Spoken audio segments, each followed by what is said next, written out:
Time now for Michigan's #1 outdoor radio show, Mike Avery's Outdoor Magazine.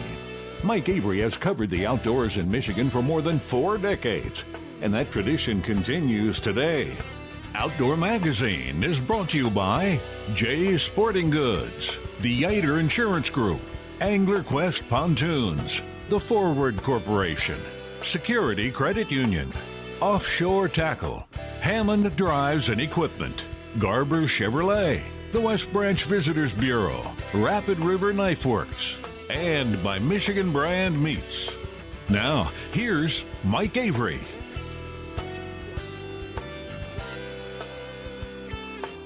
Well, thank you, Ken Hunter, for that introduction, and welcome.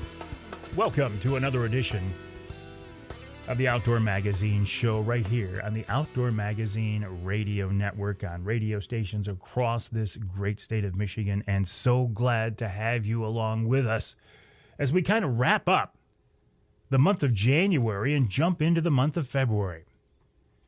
And what a month January has been this year. Mother Nature. What did we do to make Mother Nature so mad at us? Who of you has done these things that had caused Mother Nature to take her wrath out on the entire state and beyond? It feels like a good old-fashioned Michigan winter, doesn't it? It feels like the winters I remember growing up on the west side of the state back in the 70s. And actually, we made a trip to the west side of the state this past weekend, my wife Denise and I, to see my mom and to visit our granddaughter, Addison, who is over at Calvin College, Calvin University, playing softball for Calvin. We went over to see her, take some things over to her. And as I was driving West Michigan, I was reminded what it's like over there in the wintertime, at least this wintertime. And wow.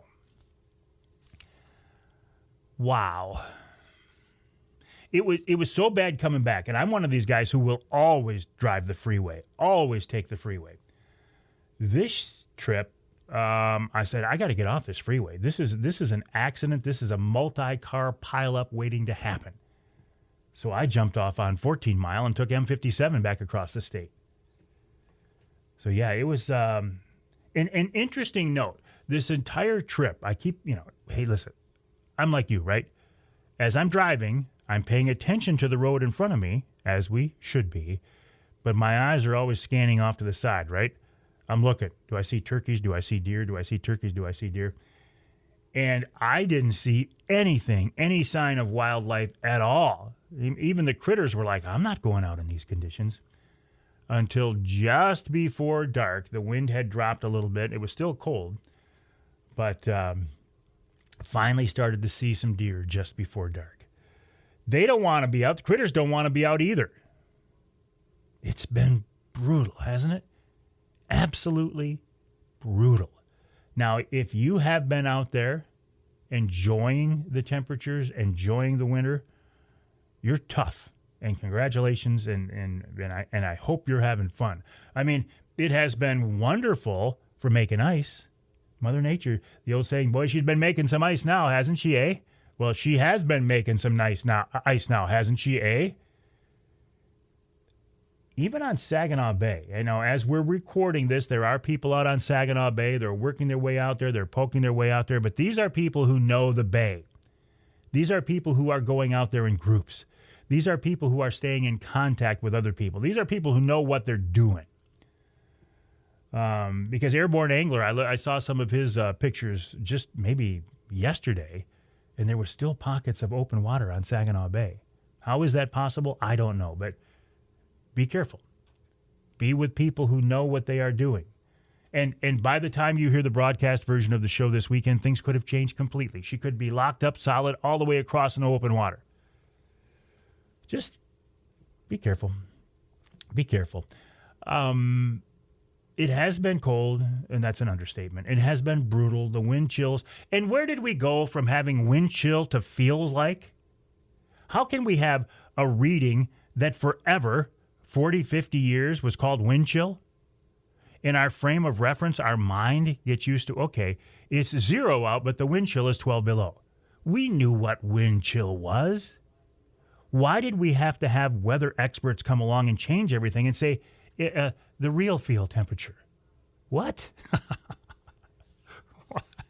What's wrong with wind chill? So I will use the term wind chill for the rest of my life. Just like I will say crick. I know it's creek. I want to say popple. I know it's poplar. But some things you use for your entire life, I'm just going to continue to use them till the end. So there is no real field temperature to me. It's a wind chill. But the wind chill has been ridiculous. The regular temperature has been ridiculous. The amount of snow in some parts of our state have been ridiculous. But there is hope on the horizon. The days are indeed getting longer. I remember sitting in a blind during gun season, and it was dead dog dark at 5:30.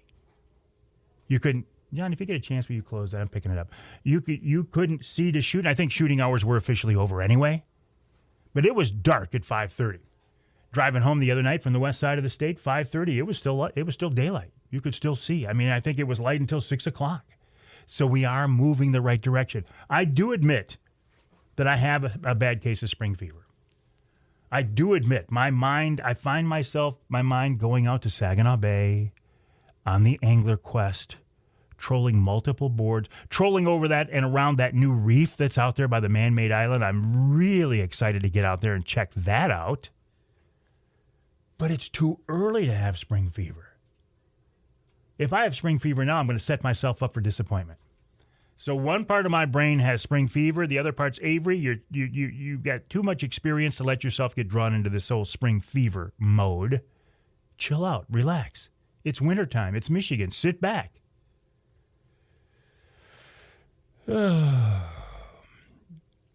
Okay. I am not one of those people who says the DNR always makes a mistake and they never do anything right. I'm not one of those people. Does the DNR make mistakes? Of course they do, because they're people. But I got to tell you, in this case, the Michigan DNR has made a huge mistake. I'm talking about monumental mistake, the type of mistake that maybe cannot be recovered from. What am I talking about? They did not draw me as one of the winners of the Pure Michigan Hunt. It is inexcusable. How can this happen? All right, I know they had, 40,000 applicants? But I should be one of the winners. And I didn't. I didn't win. No, I'm not happy about it. Oh, I'm doing a live stream right now, and somebody says, nope, Avery, you're wrong. It's daylight now till 6:30 or 7. Okay, I misspoke. But that's not as big of a mistake as the DNR not drawing me for a winner of the Pure Michigan Hunt. I can't believe it. I cannot believe it. I just, I was convinced I was going to win. And here's the thing. When I won, I was going to take the elk tag, I was going to take the bear tag, and I was going to give everything else to charity. So, I mean, how altruistic is that? Oh, well, there's always next year. And you can get Pure Michigan Hunt applications online or at your license dealer starting again in March 1st. And I will. I'm a glutton for punishment. The old lottery commercial, you can't win if you don't play. Well, you can't win the Pure Michigan Hunt if you don't play. And I will play. I will apply again next year. And you better get it right next year, Michigan DNR. Okay? I'm watching. And I'm paying attention. And I'm remembering. Eric Hilliard of the DNR. Last Friday night at 8 o'clock, you went online and announced the winners. And Mike A. 80 was not one of them. I mean, I don't want to continue on this thing, but the more I think about it, the more disappointed I am. The DNR made an obvious mistake. Now, having said that, you know I'm just kidding. Kind of. Okay, so what else is going on? All right, there are some events coming up in my world. Next Saturday the 7th, there's a fundraiser for Brian's House Hospice. When the folks at Brian's house reached out to me and said, will you be a part of this? I originally said, I wish you well. I wish you luck. It's a wonderful project, but no, I can't get involved in one more thing. And then something started nagging on me in the back of my mind, like, Avery, this is a good cause. You got to be a part of this. So next Saturday the 7th, a fundraiser for Brian's House. Do a search for Brian's House fundraiser or send me an email to mike@mikeaveryoutdoors.com. Coming up the 21st, 22nd, 23rd, Outdoor-rama. In conjunction with that, MUCC's convention. Big deal this year. Saturday, March 7th, our big Trinity Monitor Wild Game Dinner and Auction. Then the 14th, the Reese Adventure Club. I'll be out there for that. And just announced April 15th, Tax Day, our next Wednesday night live at the Lumberjack Restaurant in West Branch. Coming up on this week's Outdoor Magazine show, after the break, Kris Duerson of Rapid River Knives checks in. How are things going there? Are they up to stock? Did they get their showroom restocked yet? Then Mike Mitchell, the interim director of MUCC, talking about the search for their permanent director and what they want to do with this year's convention. And then also, in our second hour, John Littlefield. John is in the UP ice fishing right now. I want to talk to him about that. Also, the process of becoming a charter captain. Curtis Sisco, who is indeed one of the winners of this year's Pure Michigan Hunt. What's the secret, Curtis? Tell me. How do I win next year? And then this week's Ask Avery question. Can you load your gun in the blind before daylight? And we'll wrap it all up with Jimmy Gretzinger, the longtime host of Michigan Outdoors TV, and then Wild Game Chef Dixie Dave Minar. My name is Mike Avery. This show is Outdoor Magazine. So glad you're with us.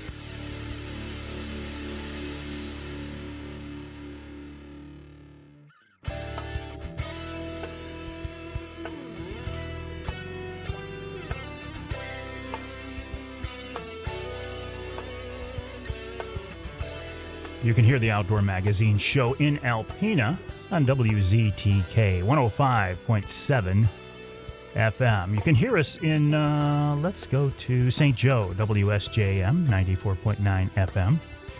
And let's go north of the bridge. Let's go to Marquette, WDMJ 1320 AM. This segment of Outdoor Magazine brought to you by the Linwood Beach Marina and Campground. Linwood Beach can be your year-round Saginaw Bay fishing destination for open water or for ice fishing. Also for fall waterfowl hunting, for springtime fishing as well. And they're just great people. I mean, they're a wonderful location right there on the west shore of Saginaw Bay. A great resource, great people. Check them out online at linwoodbeachmarina.com, linwoodbeachmarina.com. Also, they are your Mid-Michigan Angler Quest headquarters as well. So there's just all good at Linwood Beach Marina. And they're watching the ice out there right now, and they're venturing out on the ice as well. So linwoodbeachmarina.com, linwoodbeachmarina.com. If I do this, you know exactly what I'm doing, right? That's the sound of my Rapid River knife locking back open. You know I'm a big fan of Michigan-based, family-owned Rapid River Knives. I partnered up with Kris Duerson a few years ago. And I will tell you this, I take great, I don't want to say pride, but it is pride, but I'm very careful about who I partner with. I will not go on the airwaves of this show and promote a company that I don't believe in. And I do believe in Rapid River Knives and Kris Duerson. Handmade by craftsmen in Michigan's Upper Peninsula. And, you know, they always say, be careful what you wish for, because you just might get it. Well, Kris wished for and worked for success of his Rapid River Knife Company, and man, did he get it. He's with us now on the Outdoor Magazine phone line to talk about that and more. Kris, welcome back. How are you? I'm great, Mike. How are you? I'm doing good, but man, when I look at Rapid River, just since I've been working with you over the past few years, it's like, what did you create? A monster. Yeah, it's been a ride. I was just thinking about it. We're coming up on our 25th anniversary. Wow. I actually started the company in 2001 and incorporated in 2002. So this is technically my 25th anniversary from when I started this in my dad's barn. But yeah, it's a freight train. There's no doubt about it. But you create good quality products. People want it. People still want good quality handmade products. How did you get into this area? Was it your goal as a kid, say, hey, I'm going to be a custom knife maker? No, I worked at Marble Arms in Gladstone while I was going to college. Got a degree in pulp and paper science and a degree in robotical engineering from Lake Superior State. And I thought, well, you know what? I don't really want to work in Detroit. Just don't, I'm a Youper. I want to stay here. And so I told my parents I'm going to start a knife company in my barn. So I bought one buffer and one grinder and went to work on it 25 years ago. Fast forward to today, we're in a 15,000 square foot facility with a huge factory showroom and an actual knife factory, and I'm getting ready to add another 8,000 square feet this summer. As soon as it's not 25 below zero up here, we're going to add on even more manufacturing space because we just can't keep up. You had a degree in engineering, and you said, look, I don't want to say throw it all away, but I'm not going to follow that. I'm going to start making knives in the barn. Everybody that I knew, including my mother and my own dad, literally said to me, "Are you out of your mind?" Because yeah, I had 2 degrees. I had a degree in pulp and paper science and a degree in robotical engineering, and I graduated, and I said, you know what? I'm going to give it a year. I'm going to try it. What do I have to lose? Just a year. Yeah. Well, if you have a degree look what you did. If you've got a degree in robotics and you have this background and this expertise, why not make your knives using robots? Well, yeah, because they wouldn't be high quality handmade knives, and that's just what the Upper Peninsula is really known for. Going back 130 years now. So I just wanted to carry on the tradition. I started it just to refurbish knives and clean and sharpen and polish people's knives. Once marbles started going out and they were gone, I knew there was going to be a big gap, a big hole to fill there, and that's why what I started doing. But it turned into much, much more. So, and robots can't sharpen a knife, no matter what anybody says. No, that's got to be done by humans. I personally, I think so. You can machine edge anything you want, but I mean, to get that good personal touch in a final, clean, crisp edge, I'm not really into the machine of doing it. I like to do it myself. Are all of your knives, even the more, and they're not production model, but even the more like the Upper pocket clip that you make a ton of, are these all done by hand every step of the way? Yeah. I mean, the frames for the Upper pocket clips are obviously done on a machine, but you know what I mean? But yeah. Everything is assembled and built and sanded and polished and, all by hand. There's a tremendous amount of work that goes into each and every pocket knife, especially because of all the little moving parts. Absolutely.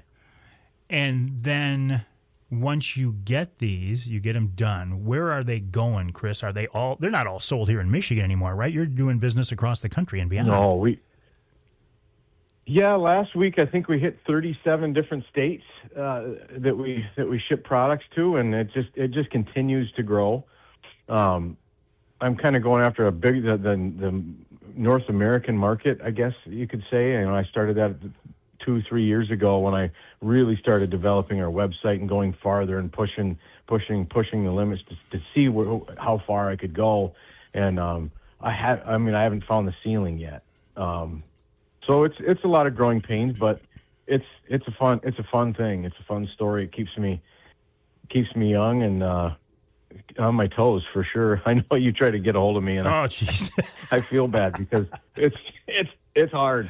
'Cause, in the end, this stuff is still all handmade, and I went from myself to about 6 people, now it's up to over 30 people, and everybody has to be a craftsman, and they have to have a similar passion in what I do, or I just can't have them. So it's hard to find. Good help, but we've got an amazing crew. Well, that's what I was thinking. I mean, it's hard to find somebody to work at 7-Eleven. It's got to be a lot harder to find somebody who's willing to be a craftsman, or at least learn the trade, right? Then, do they have to walk in the door being skilled, or are you willing to spend a little bit of time and teach them? Yeah, so we're absolutely willing to take the time and train anybody that truly wants to have a career with our company. I mean, there are So if you put a help wanted ad out and said experience necessary, nobody's going to walk in the door and say, "Hey, I make knives." Exactly. I've been doing it for 20. So yes, it's kind of a long vetting process when we hire somebody, because you have to see the desire and the fire. They have to have that drive in them to learn and to want to stay with the company and work with the company. My first question with people during interviews is, where do you see yourself in 5 years? If you don't see yourself at making knives in 5 years, I'm not going to take 2 years to train you how to do it. Sure. So it's very difficult. Of all the knives and all the models you've made over the years, have you ever had a bigger success than with the Fitzgerald knife here a couple of months ago?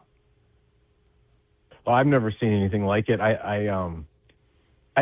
I'll be honest, I wasn't ready for that. I knew how big it would be. 500 knives, and I think it was like 63 hours.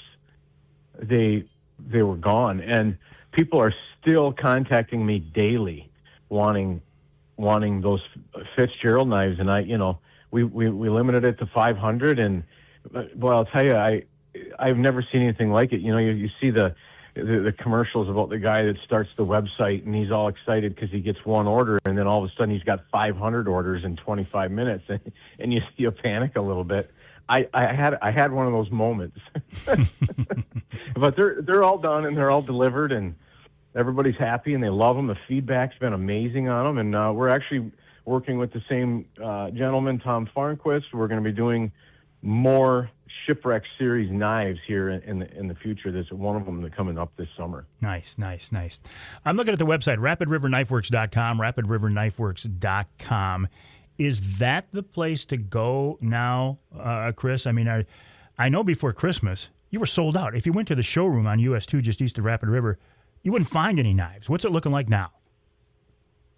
Well, we're starting to fill back up a little bit. We were a couple thousand knives in the hole, and we didn't have anything in our store. We had a lot of merchandise, but we didn't have much and didn't have many knives. The website, I had to, because of the Fitzgerald knife, that we had to launch it on the 10th of November last year. Very tough. There are knives in stock now. So by mid-February, you'll be able to order anything you want right on our website. Yeah, and if you don't want to type in the big long words, rapidriverknifeworks.com, you can go to rrkw.com. What about the Avery knife, the Avery signature knife that was selling so well that I have in my hand right now? Are you making those yet, or are they on hold, or what's the status? Yeah, that's been popular. As you know, it's a really special color that we do all of that by hand. Even the burl and the acrylic stuff, we take all that stuff and mix it up, and it's like I told you before, it's amazing. We talked about this, that it can take one little eyedropper of color, and if you get too much or not enough one way or the other, it throws off the entire color of the handle. And the Mike Avery knife is a very, very custom, unique shade of red. And so every time we do it, I'll be honest, we struggle with it a little bit. But that's what makes it unique. That's what makes it, custom, truly custom. And people have loved that knife. Well, they really loved it. If I wasn't so particular, I could say, hey, Kris, just whatever color red looks good, whatever color comes out. But I'm not going to do it because my name's on it, so I know. Look, I don't blame you. I wouldn't do it either. Yeah, there's a standard there, and there's a standard that you, Kris Duerson at Rapid River, have created over the years as well. The website is rapidriverknifeworks.com. That's rapidriverknifeworks.com. Kris, I got to take a break. Can you hang around for a couple minutes, though, and we'll talk some more? Absolutely. All right. Kris Duerson of Rapid River Knives. Again, the website, rapidriverknifeworks.com, rapidriverknifeworks.com. The cool thing about this Avery knife that I'm holding in my hand, proceeds from this knife go to a group called Outdoor Driven. I'm not making any money on it. And you know what? Kris isn't making any money on it. But if we can help this group called Outdoor Driven to get first responders and vets on outdoor adventures to help them deal with some of the stress and trauma they've accumulated over the years, it's all good. RapidRiverKnifeWorks.com, RapidRiverKnifeWorks.com. More with Kris Duerson after the break right here on Outdoor Magazine.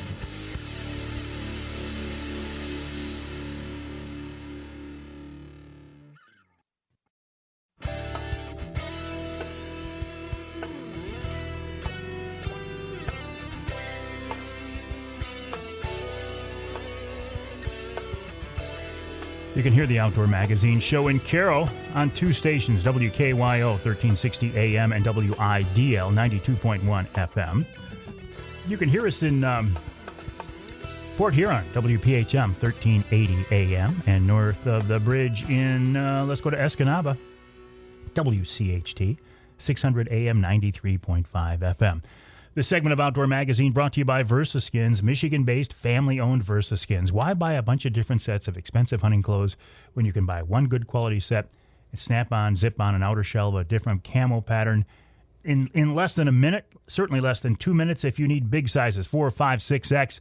VersaSkins can help you out. Go to the website versaskins.com or amazon.com and do a search for VersaSkins brand. VersaSkins, just change your skin for the season you're in. And I'll tell you what, I work very closely with Paul Perrone, the man behind VersaSkins. If Paul, and this is nothing against Paul at all, but if Paul could reach the level of success that Kris Duerson at Rapid River Knives has had, Paul would be a very, very happy man. I have Kris Duerson on the phone line right now. Kris, I'm on the website, rapidriverknifeworks.com.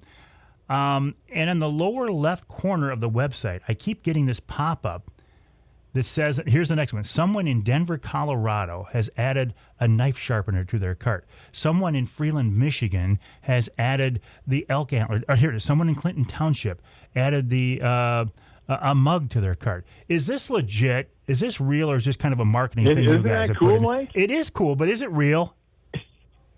It's real. It is absolutely real. And it's we use an e-commerce system called Shopify. I mean, a lot of people that are in business know what Shopify is.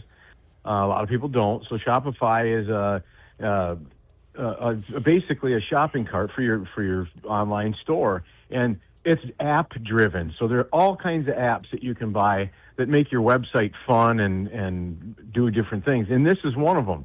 And it just kind of shows people that, hey, we're real. There's people interacting with us. There's people buying from us, and it's all very real time. It's updated. Like, I think it's every 5 minutes. This thing refreshes and throws new information out there. So it is real. It is legit. I've never turned anybody. I've never tried to pull the wool over anybody's eyes. So it's just a neat thing to have on there, and it just gives you a feel good. Yeah, it is very cool. What is the key to making a good quality knife? A knife that you're going to guarantee for life, like you guys do. How do you have to? What goes into that you feel comfortable when it goes out the door? Hey, we're going to stand behind this forever. So the first thing you have to do is commit to using the best materials that you can possibly use, and maintaining that craftsmanship from the beginning all the way to the end. So if you skip any steps, if you buy the wrong steel, cheaper steel, if you buy the cheaper woods and the cheaper handle material, then you're going to have something that's cheap that comes out the end. When we start with the best steel. It's heat treated the best that we can possibly heat treat it. We use absolutely the best handle material available, and we build it to the best of our ability. And when it goes out that door, I know that 15 years from now, that knife might walk back in our front door, and a guy just needs an edge put on it, and we do that free for life. It's kind of neat to see the young generations that I sold knives to 25 years ago, and they're coming in with their kids. Now these guys are, it's just crazy. And their dads bought them those knives 25 years ago. Yeah. Yeah. So it's really cool. It's really cool to see that. But I guess the ultimate answer to your question is you have to build it right first. Don't skip any steps. Don't cheapen anything up, and never sacrifice quality for quantity. That's why I'm back ordered. And you talked about putting an edge on these knives by hand. I've seen you and the guys in the shop do this, and I realize that is the single best way to put an edge on a knife. But this knife sharpener that you put out for just a few bucks, I am so impressed with this thing, Kris. I used it on a kitchen knife over the holidays, and I could see it peeling off little fine metal slivers coming off that knife. And when I got done with it, the edge on that kitchen knife was like I haven't had an edge on that knife since we bought it. Yeah, I'm guessing it was probably sharper than when you got it. Oh, so yeah. The hard thing about sharpening is with wet, you're going to get all kinds of people that argue with you and say that those sharpeners do too much damage and everything else, but they don't. The sharpener is meant to grind an even angle on both sides of the blade. Once you've dulled your knife, it needs to be reground. So this thing is essentially like putting a somewhat of a factory edge back on the knife. And then after you do that, you can strop it. You don't have to strop it, but you actually have two angles that meet. Sharpening by hand on a whetstone is nearly impossible, and you're going to get people that tell you, oh, I'm the best in the world at it. That's great. I don't have 4 hours to sit there and sharpen a knife with. So grab that rapid edge and, pull it through there 3 or 4 times, and you're right back in business. Kris Duerson of Rapid River Knives, keep up the good work. I appreciate you partnering with me. You had asked me during the break for some information. Stand by your phone there, Kris. I will text it to you as soon as we get into the break. But I'm looking forward to 2026. I'm looking forward to working on more projects with you, and we will let people know as we get closer. The website, rapidriverknifeworks.com, rapidriverknifeworks.com. Michigan-made, family-owned, handmade by craftsmen in Michigan's Upper Peninsula, rapidriverknifeworks.com. We'll take a break. When we come back, Mike Mitchell talks about MUCC and the big upcoming convention right here on Outdoor Magazine.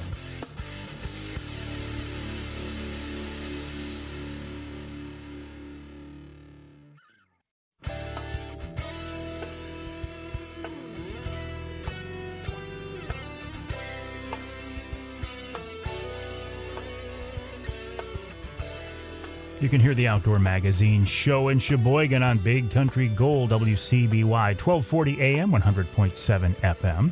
You can hear us in Lansing on WILS, 1320 AM, and north of the bridge in the Sioux on WKNW, 1400 AM.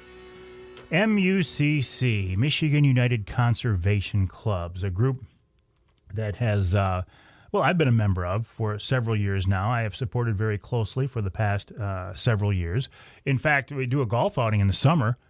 This year it's July 31st at the West Branch Country Club for MUCC, a fundraiser for MUCC. But there's no secret, MUCC is in transition right now. They're looking for a new permanent chief executive officer. The interim guy in charge right now is a guy named Mike Mitchell. He's on the phone line with us now. Mike, welcome back. How are you? Good, Mike. How are you doing today? I'm doing good. I know you got a really busy day, so I appreciate your time. But let me just ask you, how are things going? I mean, you got so many balls in the air right now. When are these all going to land? What's your timetable for getting a new CEO in there? And then we'll talk about convention in just a second. Things are actually turning very positively in a lot of ways. We've seen a lot of folks stepping forward and seeing the value of MUCC and stepping forward to help us in our reimagining. We are heavily into the process of identifying a new CEO, and I feel pretty confident that we'll have one in place close to, if not at, convention. Oh, wouldn't it be wonderful to have that person there at convention so people can meet and talk? And I think that'd be wonderful. Speaking of convention this year, it's got a little bit of a different flavor this time around, doesn't it, Mike? It does. We're focusing on the reimagining of the convention. We'll have the typical convention activities will be on the 21st, but later that evening we're going to have a special banquet fundraiser to help MUCC in the future. So, the folks that really appreciate what MUCC does as a voice for Michigan hunters and anglers and conservationists in general can come there. It's tickets are $100, and that includes your dinner, drinks, and live entertainment. Kip Adams from the National Deer Association will serve as a keynote speaker, and Mr. Avery is helping in many ways to support that event as well, and will be emceeing. Yeah, we don't really know what that looks quite like yet, do we, Mike? That's probably a fair statement for just about all the things we're doing as we work through this to provide a greater and stronger MUCC for many generations to come. In talking with you in the past, I know that there's an emphasis on getting MUCC financially sound, opening up the base beyond the hardcore hook and bullet crowd. You and I have talked about my concern and many others is, that's wonderful. Let's get more people involved. There's strength in numbers as long as we don't lose that support for the hardcore hook and bullet crowd. And this convention coming up here is in cooperation with Outdoor Rama this year. How does that work, Mike? Well, MUCC will have a booth in Outdoor Rama, and so we're inviting folks to come there as well. And then we're opening up the banquet to members and non-members, anyone that's interested. And we're hoping to bring on more members. The mission of MUCC really isn't changing. We're still there. Same thing it was 90 years ago, supporting Michigan, the lakes, the rivers, the forests, and making sure that we take care of our stakeholders. I think part of this is we're having to broaden our scope as to who our stakeholders are and make sure that we capture conservation-minded citizens and work well with all groups, looking for cooperative efforts where we can align with other organizations as well to build a stronger MUCC for the future. 90 years, Mike? There's a lot of history there. So there's a lot at stake as well. There is. There's a lot, and we're taking a lot of strides to make sure we keep that as part of our. I apologize, make some beeping in. So the convention itself is open to voting members, and this is where policy is set. What about the fundraiser that night, that Saturday night? How does somebody get involved in that? Well, you can go to MUCC.org and purchase your tickets there, register for the banquet. You'll also be able to buy tickets, if there are any left available, to attend the banquet that evening. We are extending an invite as well to the vendors that are going to be involved in Outdoor Rama. So, again, the tickets, they're $100 per person, and that includes dinner, the drinks, the live entertainment. We're going to have some raffles going on. There will be, of course, gun raffles, hunting and fishing trips available from Michigan Guides. We're going to have hunting and fishing equipment there. There's usually some adult beverage baskets that are available to bid on. There's Red Wings tickets. There will be a band there. Gasoline Gypsies will be playing, and there will be that entertainment after the dinner. All right, Mike, I will look forward to that, and whatever it ends up looking like. We'll be talking as we get closer. Mike Mitchell, the interim CEO of MUCC. And look, he doesn't want to be CEO. He wants to get this permanent position filled. MUCC.org, MUCC.org. We'll take a break for the top of the hour. When we come back, we're going to talk with Captain John Littlefield about ice fishing the UP and how to become a charter captain.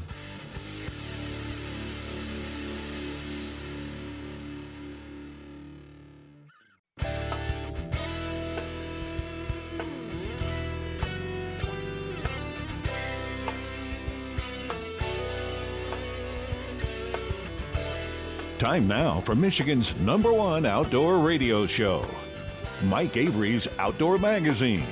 Mike Avery has covered the outdoors in Michigan for more than 4 decades, and that tradition continues today. Outdoor Magazine is brought to you by Jay's Sporting Goods, the Yater Insurance Group, Angler Quest Pontoons, The Forward Corporation, Security Credit Union, Offshore Tackle, Hammond Drives and Equipment, Garber Chevrolet, the West Branch Visitors Bureau, Rapid River Knife Works, and by Michigan Brand Meats. Now, here's Mike Avery. Indeed, this is the big guy, Mike Avery. Thank you, Ken Hunter, for that introduction, and welcome to hour number 2 of this week's Outdoor Magazine radio show right here on the Outdoor Magazine radio network on great radio stations across our great state of Michigan. And I always say this, The best way to listen to this show, if you can, is on your local radio station, your local AM or FM station. You get your local news, weather, and sports. Hey, even your commercials. Maybe there's a sale or something going on you want to take advantage of. I always say, listen to the show if you can on your local radio station. If you can't, isn't it nice to know that there's a podcast version of the show that's available?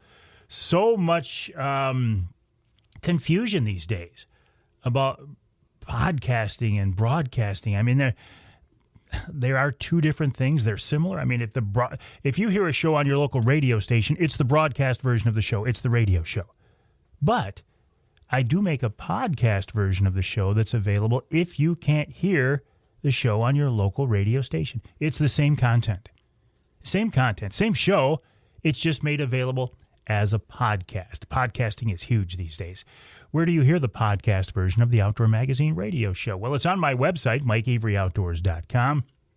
It's on my Facebook page, and it's on all of the usual suspects when it comes to hearing a podcast. If you listen to podcasts, wherever you hear your podcasts, you can hear the podcast version of the Outdoor Magazine radio show. I do like podcasting, though. I do podcasts for some of my advertising partners. Each month I do podcasts for Offshore Tackle, Angler Quest Boats, and Killer Food Plus, so keep an ear out for those as well. Regardless, though, of how you are hearing my voice, when you are hearing my voice, whether it's the broadcast, the radio show, or the podcast, thank you. I do appreciate it. Wouldn't be able to do this for as many years as I have without your support, so thank you so very, very much. It has been... Boy, it's been interesting this last week since we've talked, hasn't it? Cold. Do you remember cold like this? Sustained cold like this? I don't. It's been a while. I haven't been seeking out outdoor recreational opportunities. I got to be honest with you. I've been kind of hunkered down in the office working on some projects that I'm pretty excited about, and more on those coming up. So those of you who have been out in the snow, in the wind, on the ice, you have my respect.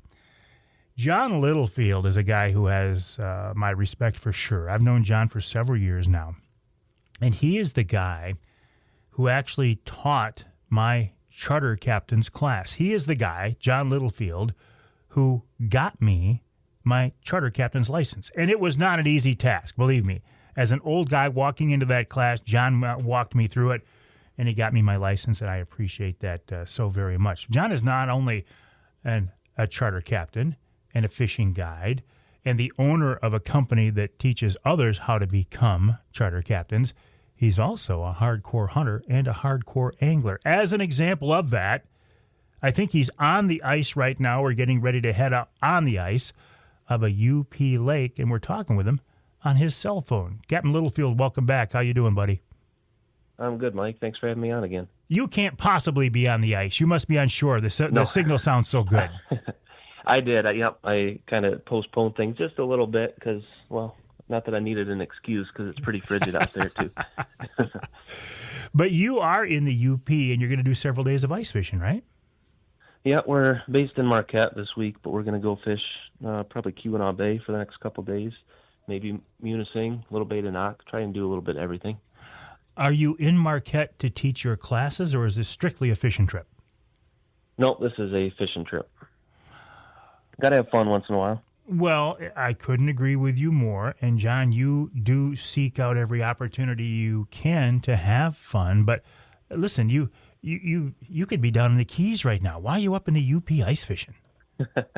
Well, I was in Florida a couple weeks ago, and I'll be back next month. So I like to ice fish. Just something about it. What is the appeal, though? I mean, you're out there on the Angler Quest in the summertime. It's warm. You can travel. You can move to a new spot. Why limit yourself to one hole looking through the ice in a shanty,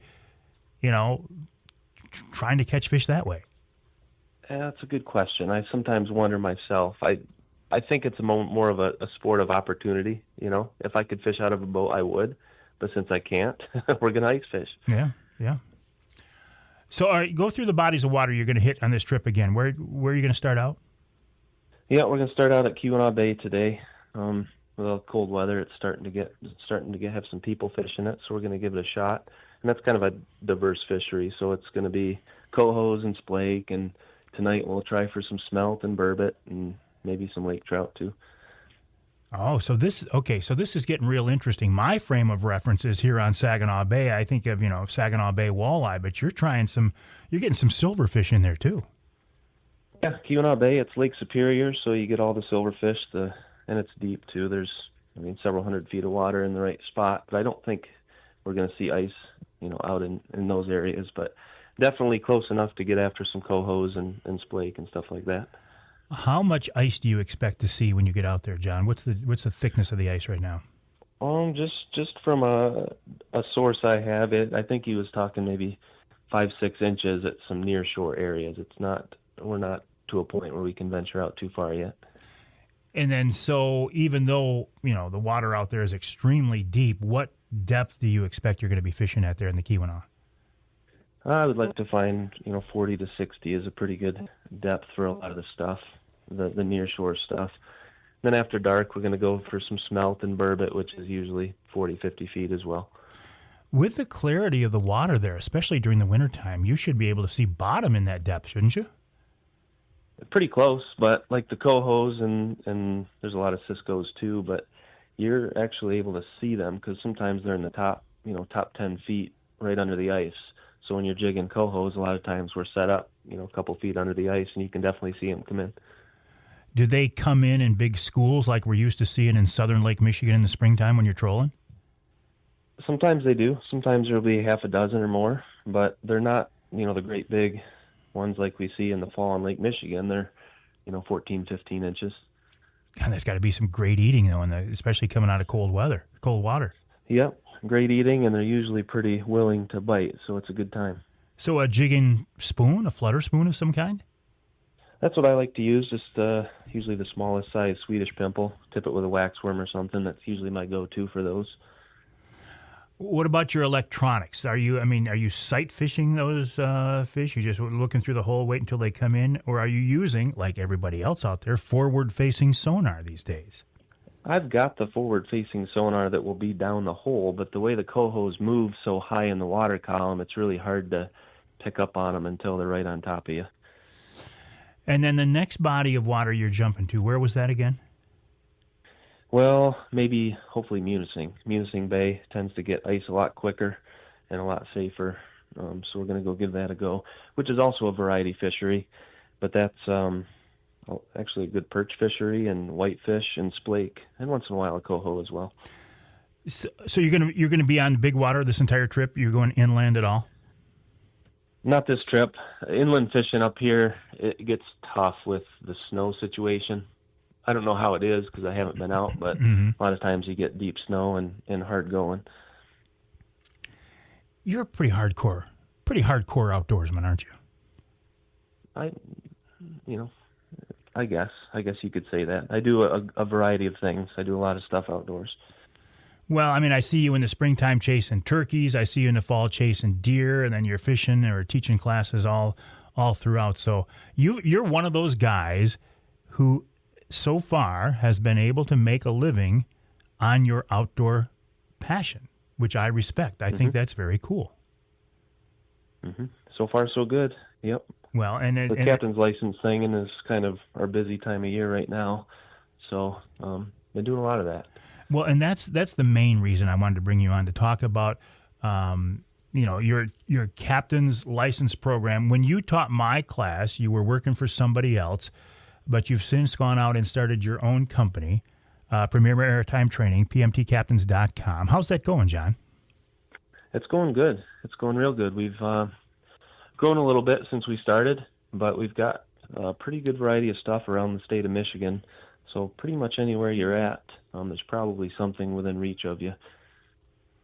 How many days is the class these days? How long is the class? Mm-hmm. Yep. Well, a lot of what we do, it's all Coast Guard mandate. So every 6 captain's license class you take is a 54-hour course. And the way we do it, it's 9 consecutive days. We start at 9 in the morning and run through 4:30 each day.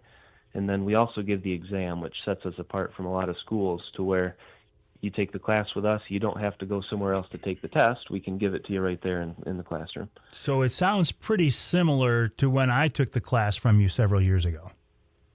Yep, it's not very different from what it was when you took the class. Hang tight, John. So I mean, I'm laughing because John takes guys like me as part of older guys who haven't been in school for a lot of years, and he reminds us what it's like to sit in a classroom and try to absorb stuff and then spew it back out for a test. He got me through it, but there's a lot of younger guys and gals in there too. We're talking with Captain John Littlefield of Premier Maritime Training, the website pmtcaptains.com, pmtcaptains.com. You want to be a charter captain? Here's your chance. Details coming up after the break right here on Outdoor Magazine.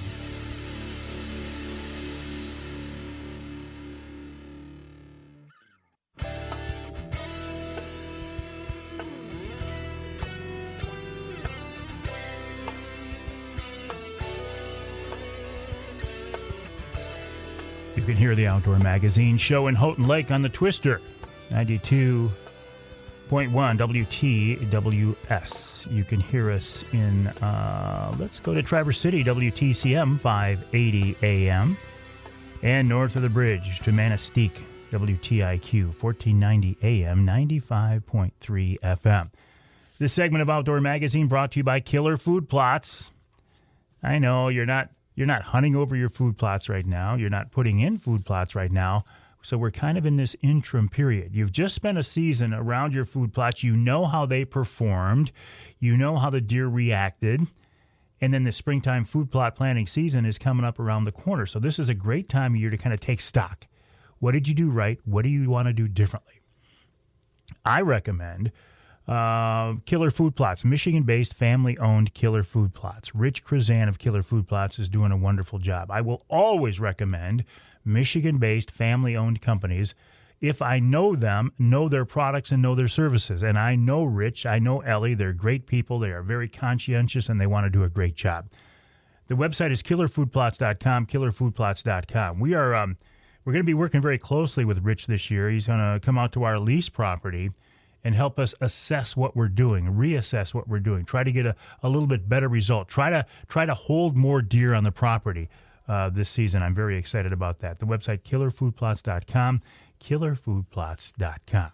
Speaking of Michigan-based family-owned companies, Premier Maritime Training, the website, pmtcaptains.com. This is a company that's been formed by Captain John Littlefield to teach others how to be to get them their captain's license. I got my charter captain's license with John it's been several years ago now, and I did not get it to become a working daily captain for a couple of reasons. Number one, I don't consider myself a good enough angler to do this, but number two, I didn't want to go into competition with a lot of my friends who are working charter captains. Why would I want to compete with the folks who I use as a resource here for the radio show?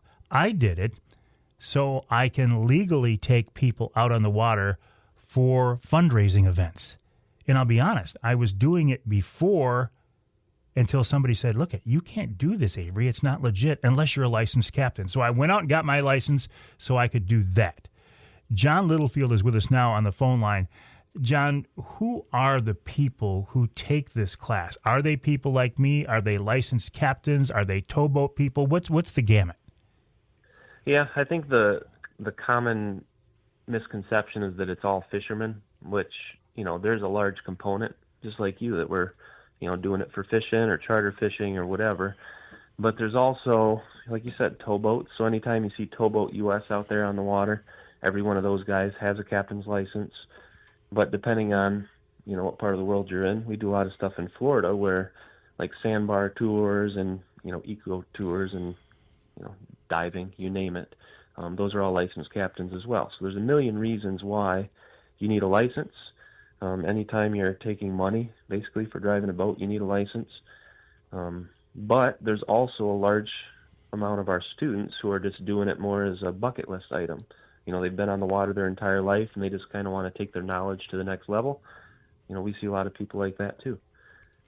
What you say, take their knowledge to the next level. What are you teaching in this class? What do you want people to know when they're done? Well, the two largest components to what we teach, number one is the Coast Guard navigation rules, which covers all the right-of-way information, lights, sound signals, all of that stuff, which is a lot more in-depth than most people realize before they take the course. And then the second piece is the nautical charts. We learn how to plot courses, calculate ETAs, figure out the current, and all of that stuff on the big paper charts. And that's the two biggest pieces of the class. But we also get into the buoy system and other safety-related information, line handling, things of that nature too. When you talk about navigation, the thing that I remember most, you would put a piece of paper in front of us with a series of different colors. It represents the lights. And you'd say, okay, what are we looking at? And from what angle are we looking at it from? I'm like, oh my gosh, John. But I realize now just how beneficial that is. You cruise up and down the river after dark and you see these lights ahead of you and okay, this is what this is. This is a working barge or this is a boat or whatever. So this is not haphazard. There's a reason that these things are being taught. Oh, yeah. Yep. And it's something that you don't realize unless you spend a lot of time on the water at night. But when you're out there at night, you can't see the boat. You can't see what kind of boat he is, but all you can see is his lights. And the Coast Guard has regulations that tell you, the angle, how many degrees each type of light has to be. And then when you're out there at night, you can figure out exactly what you're looking at. You can figure out who has the right of way and all that good stuff just based on what combination of lights you see. So we definitely cover that in the course extensively. Why teach navigation? Because that one just about, no, pun intended, sunk me. That thing it was hard for me. And I'm thinking, man, I got GPS on my phone. My boat, my Angler Quest has a plotter on there. Why teach a skill that is in some ways so antiquated when we have tools and technology these days that'll do it for us? Yeah, well, I think there's a couple reasons. Number one, it teaches you the basics, the fundamentals behind your electronics, knowing how to plot a course and all that stuff. But another reason why the Coast Guard does it this way is that on the bigger boats, all the big ships and the things you see, they're all plotting on paper charts.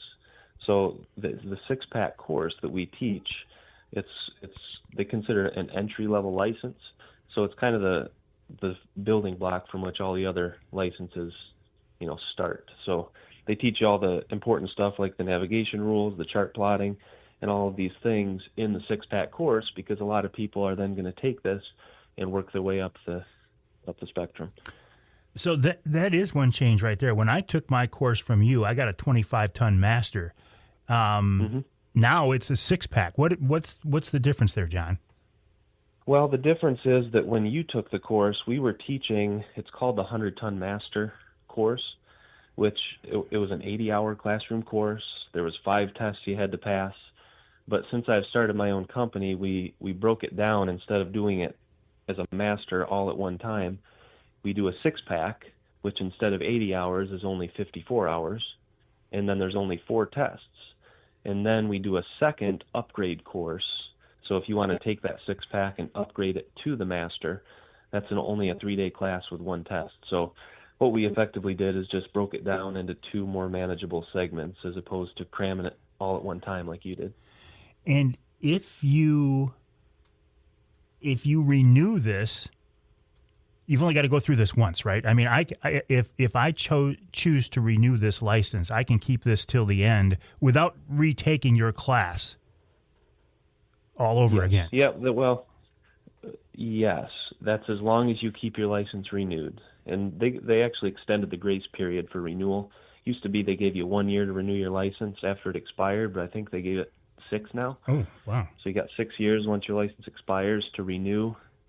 And that, but if you miss that grace period, you do have to take the class again.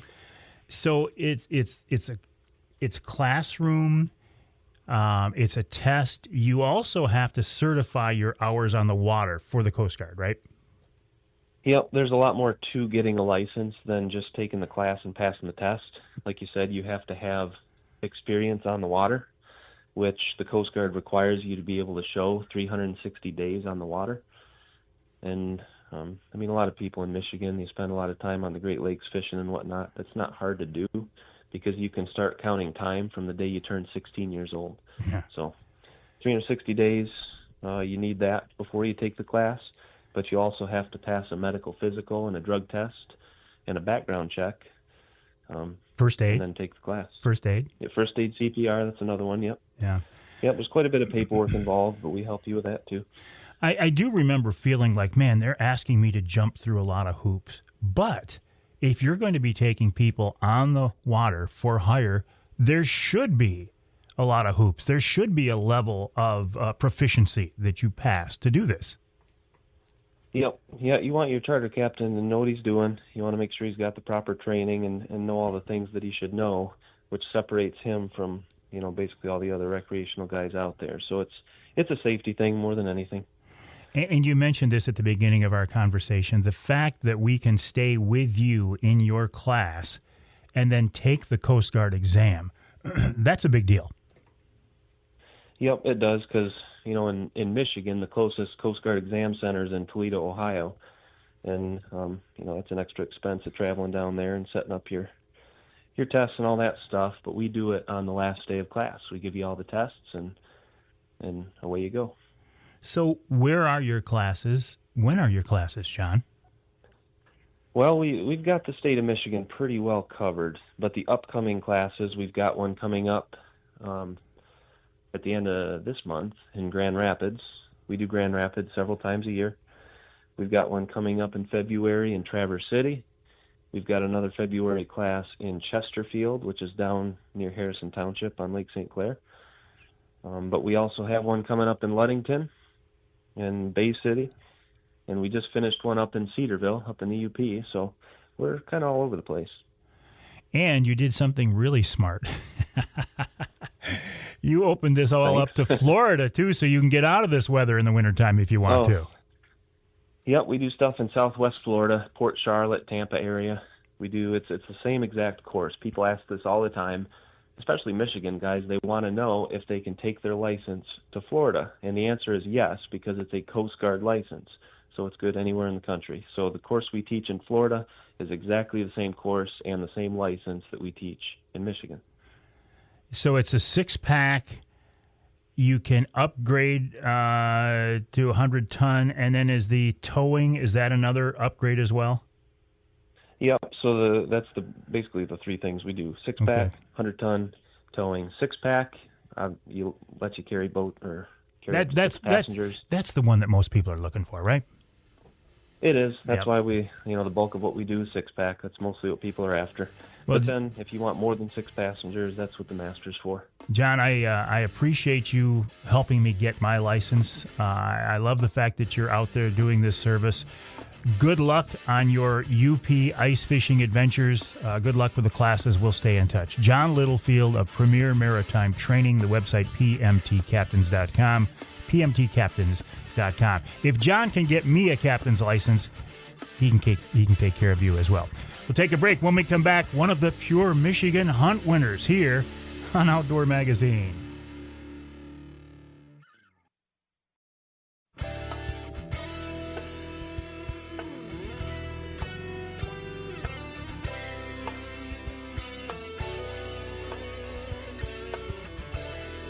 You can hear the Outdoor Magazine show in Houghton Lake on 98.5 WUPS.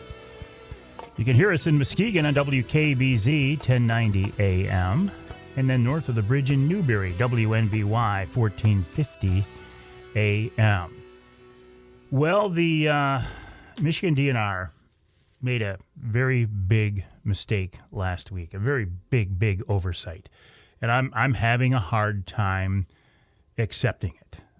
I was supposed to be one of the 3 winners of the Pure Michigan Hunt. I was convinced. I could feel it in my very core. I knew that Friday night at 8 o'clock, when Eric Hilliard went online, he was going to say, and the first winner is Mike A. 80, Mike Avery, and 80, the last 2 numbers of my phone number. And he didn't. And I'm still having a hard time with that.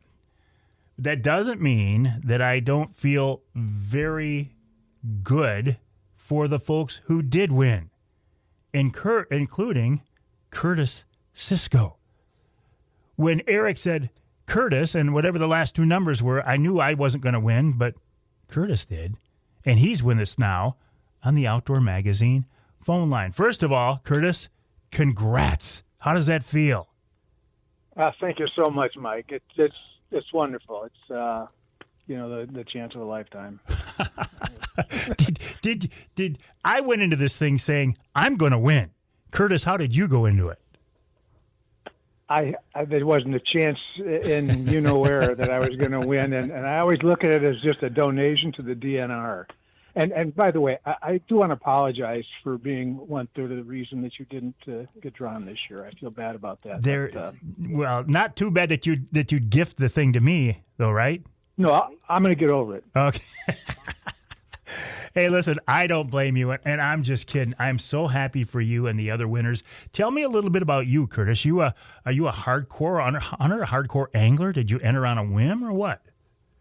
I would consider myself a hardcore hunter. Definitely. I'm 69. I've been hunting since I was old enough to buy a license. I haven't missed a season for much of anything in all those years. And but I got to say, after 4 unsuccessful elk trips out west, this is where I'm most excited. Is about the elk tag, which I'm sure most of the winners are. Oh, I don't blame you. I mean, the bull elk tag for either season is like the holy grail of Michigan hunting. And now you've got that opportunity. And this makes it even cooler, though, because you've gone out west and haven't gotten an elk. And now you have the opportunity here in Michigan to take a bull in your state. This is pretty cool. It is. And I have friends that have been applying for, 2 decades for the bull tag, and they're still waiting. And I just can't tell you how blessed I feel. Had you applied for the regular Michigan elk tag outside the Pure Michigan Hunt? I only have 1 elk point on the books, and that was from last year. And as far as the Pure Michigan Hunt, I've only been applying for that since 2023. I guess I put in a total of 13 tickets in the last 3 years. How many times did you apply this year? 4. I just, 4. I'm going to give them $20 this year. I got 4 chances. You'll never spend a better $20, will you? Never. What about the other tags, like bear tags? Are you a bear hunter? Have you ever done that before? Is this something you're looking forward to? Yeah, I have hunted bear before here in Michigan, in Interlochen area where I used to live. I was unsuccessful, but I do have 3 bear points going for me now, and I'll continue to apply even though I've got the tag this year. Well, I'm so happy for you, and I mean this sincerely. I'm so happy for you and the other 2 winners of the Pure Michigan Hunt. It's a truly wonderful experience, and to have them draw your name when Eric Hill. Were you listening when Eric did the drawing, or did you get the phone call from him later that let you know? Well, honestly, I didn't know that they did it live. What I did was I became aware that the drawing was going on or had been done, and I went onto my DNR app and checked the emails and said, it says that you can view the video of the winners. So I looked for it and found it on YouTube and watched it there less than an hour after it had been posted. Yeah. And I'm like, I like you every year. You look for your name and initial. And when I saw it, I'm going, well, there's got to be somebody else with a last name of S, that applied. And but anyway, I didn't. It wasn't confirmed until Monday morning when Eric called me, and we confirmed everything. Oh, so you had to go through the weekend not really knowing. Oh, it was awful. I was pretty sure that there was not much chance it could have been anybody else, considering the phone numbers and everything. Yeah. But yeah, I just my heart was in my throat for most of the weekend, and it was wonderful receiving the call, and things are happening fast now. Well, Curtis Sisco, congrats on being one of the 3 winners of this year's Pure Michigan Hunt. I will be following your adventures vicariously. I'll look forward to seeing pictures of you with that big bull elk and that big, beautiful Michigan black bear and all the rest of the prizes. Congrats once again. Now, if you folks are like me and did not win, starting in March, you can apply once again, and I will. I'm a glutton for punishment. I will try again, because sooner or later, I'm going to be like Curtis Sisco, and I'm going to win the Pure Michigan Hunt. We'll take a break. When we come back, this week's Ask Avery question, and it's a good one, about loading your rifle before shooting hours. Is it legal?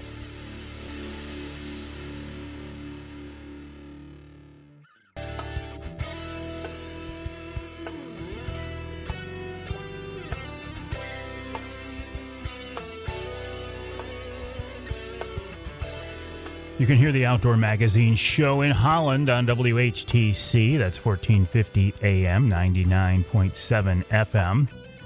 You can hear us in Manistee on WMLQ 97.7 FM. And you can hear us, let's go to Iron Mountain, WMIQ 1450 AM. The Ask Avery segment is brought to you each week by the good folks at Security Credit Union. Security Credit Union loves to work with outdoors men and women, and they can help you with your next outdoor adventure. Check them out online at securitycu.org. That's securitycu.org. The way the Ask Avery segment works, this is your chance to get involved in the content of the show.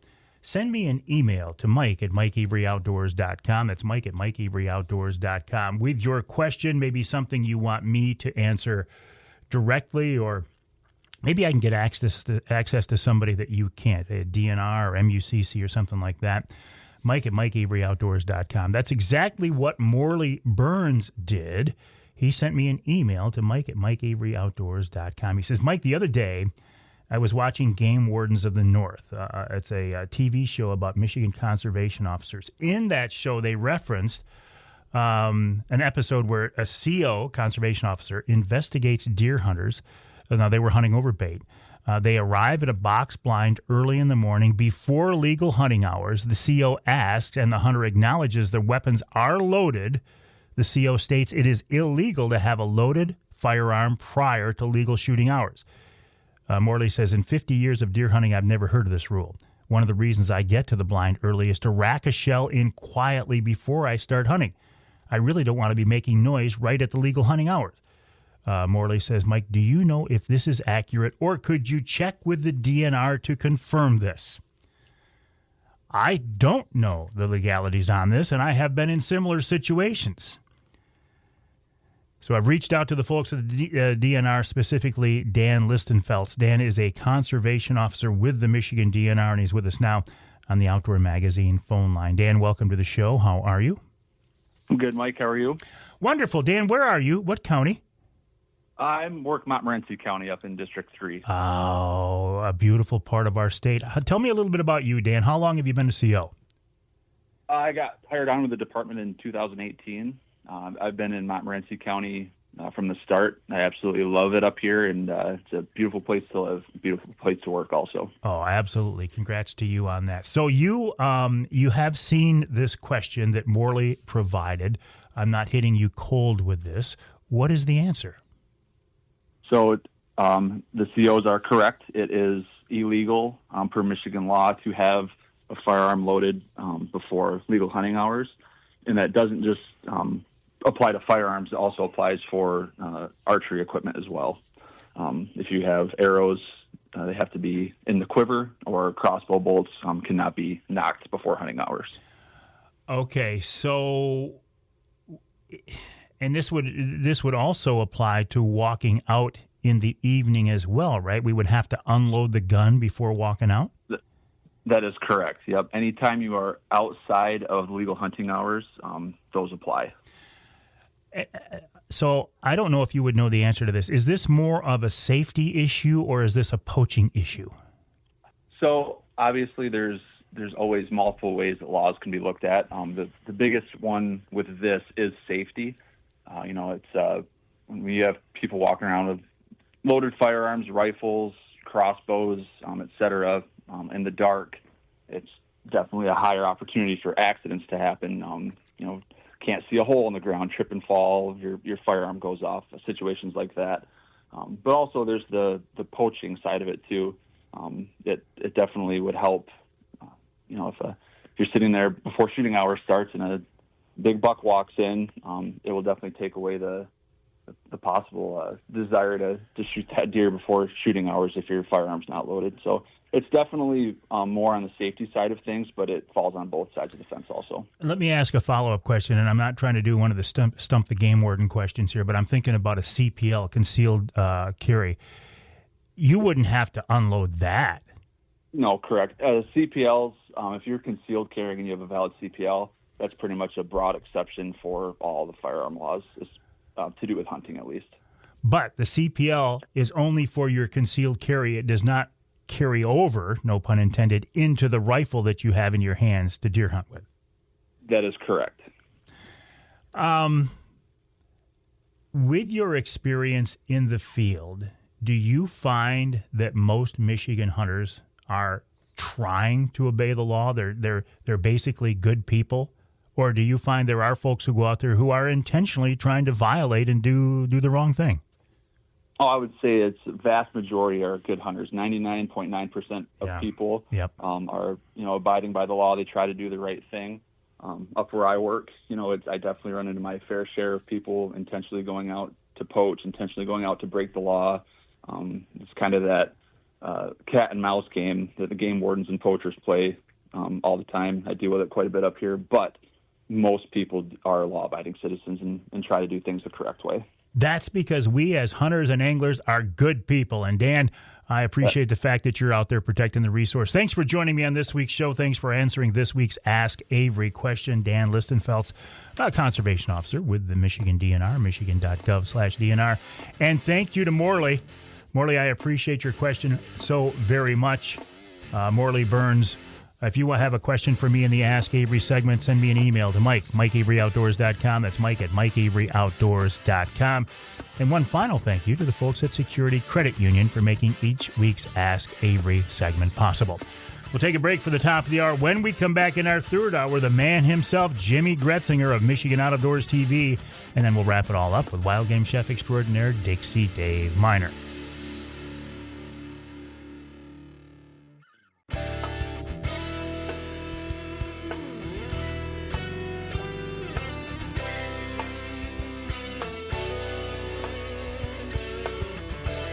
Time now for Michigan's #1 outdoor radio show, Mike Avery's Outdoor Magazine.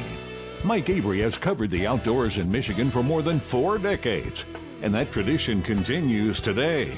Outdoor Magazine is brought to you by Jay's Sporting Goods, the Yater Insurance Group, Angler Quest Pontoons, The Forward Corporation, Security Credit Union, Offshore Tackle, Hammond Drives and Equipment, Garber Chevrolet, the West Branch Visitors Bureau, Rapid River Knife Works, and by Michigan Brand Meats.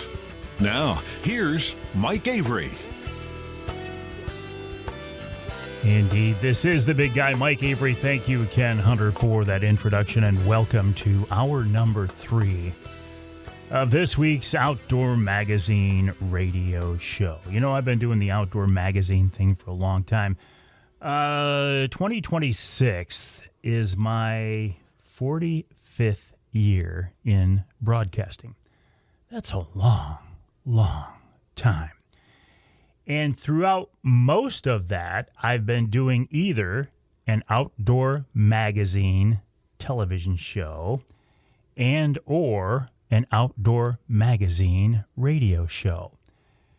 And it doesn't matter that I've been doing outdoor magazine forever.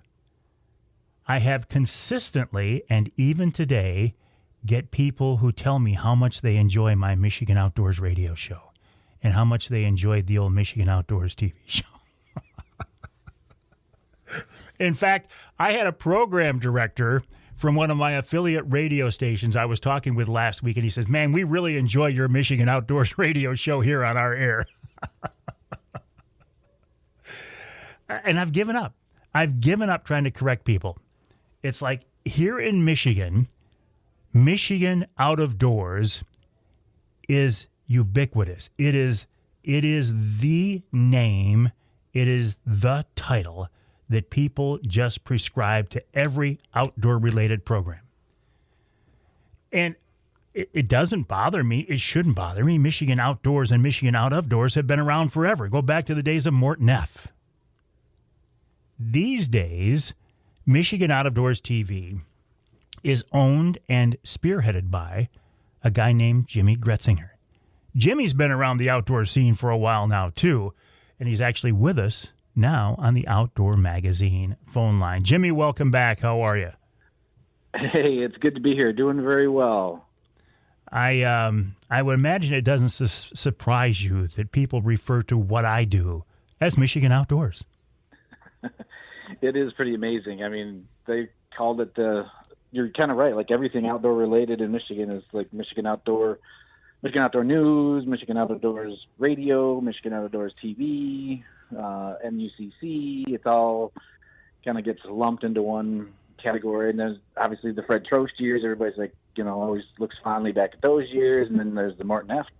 folks that watched it when he was going. And so, and how long have you been off TV just doing radio now? Oh, that's a good question. I don't know the answer to that. I could look at my records and come up with it, but I don't know offhand. But, you mentioned Mort, and I grew up watching Michigan Outdoors, Mort Neff, and then Jerry Chiapetta, and then Fred Trost, and now Jimmy Gretzinger. But here's the interesting thing, Jimmy, and I think this is a real feather in your cap. You have actually been at the helm of the show longer than any of those other people. I know that is strange to think about, and I'm hoping I don't have to get a real job one of these days. But, but yeah, it's been a good run. We just finished up my 27th year, starting year number 28 on the TV show, and the technology has changed quite a bit, as you know, but a lot of stuff stays the same. You're still trying to tell a good story and try to let folks know what's going on around the state. And it's been a lot of fun, but getting a little long in the tooth now. So. Well, I can relate to that. I understand that completely. When you go back to the original Michigan Outdoors TV show, the days of Mort Neff, and you look at the Michigan Out of Doors TV show now, is the art of telling storytelling, is it the same, or are you telling different types of stories these days? Well, I think there's a little bit of both. I think the main part of it is if you can tell a good story, that trumps everything. So if you've got a good angle, a good story to tell, or trying, and sometimes it's trying to find that angle or that. So if I'm, with Mike Avery on, Higgins Lake, and we're trolling for panfish, there's the backdrop of that, but then trying to tell, that angler, that hunter story, kind of how he got into the outdoors, and let people kind of hear, a little bit about them and some of their technique stuff. There's always a little bit of how-to thrown in there, and so I think there's a lot of stuff that is similar when it comes to telling a story. It's just a lot different, and it's a lot easier in a lot of ways for us now with the digital cameras and the batteries that the cameras that you had and that I started with were, the batteries that went into those cameras were the same weight as are now the cameras that we used in, all in one fell swoop. So it's come a long way, but I think at the heart of it is trying to tell a story, trying to connect. I think our show is similar to the Mort days and even throughout the years. I think Michigan Out of Doors has worked because it's really not been focused on the host. I think you can get really bored pretty quickly if you had to watch, me or some of the other hosts, just them all the time. But I think it's what has made it work is that it's really about the sportsmen and women of the state. And so that's why we can do 100 bluegill stories, and they can all be different because, we're with a different person kind of telling their story and how, about their love of the outdoors. So some things stay the same, and some, I think, but I think we're holding fairly true to that magazine format, to where we try to have 2 or 3 segments in each show, sometimes more, so that if you're not into bluegill fishing, but there's a pike story coming up next, and that's kind of your thing, then it's like, we'll stick around and watch that. And so yeah, I think there's some similarities for sure. Well, you talk about technology. I'm kind of a geek at heart, so I love this whole technological aspect of storytelling. But when the gear no longer gets in the way, it does make it easier. And we go back to the old days of when you had a big camera on your shoulder, an umbilical cord across your chest, a big recorder on the other shoulder, and it was just hard to get around, and the gear was unreliable, and it was clunky, and it was heavy, and the quality of the images, the video that it shot wasn't really that good. We didn't know at the time that it wasn't. But you look at, these light, reliable cameras that we have today that don't get in the way, they're not obtrusive. It does make storytelling a little bit easier. It does, and we're always kind of trying to find stories where we're not totally game reliant, meaning, we'll show a deer hunt that we don't actually harvest a deer from, obviously that's our goal, but, so we try to gamble a little bit on some stories, and then other ones that, that are fairly a for sure thing, so you kind of have a little bit of both thrown in there, whether that's, taxidermy story or sitting down with the DNR and talking deer regulations, management stuff, or then, you go up to here in a couple of weeks, we'll be heading up for the sturgeon spearing season, and we've covered that every year, but I don't think we've ever actually been in a shack where someone has speared a sturgeon, but, we can be right outside when they pull it out of the shack. We've, done that sometimes. So sometimes you roll the dice and hope for the best, and I just taped a rabbit hunt the other day where there was 10 guys there. Well, the odds of me being with one of the 10 guys that actually shoots the rabbit are, those odds are not very good, and so sometimes those stories, instead of being 8 or 10 minutes like you're hoping, they end up being 5 or 6. So you just kind of roll with it and do the best you can. But there's always the chance, right, Jimmy? Every time you go out, you might be with the guy who shoots the rabbit. You might be in the shack where the guy throws the spear. There's always the chance. That is true.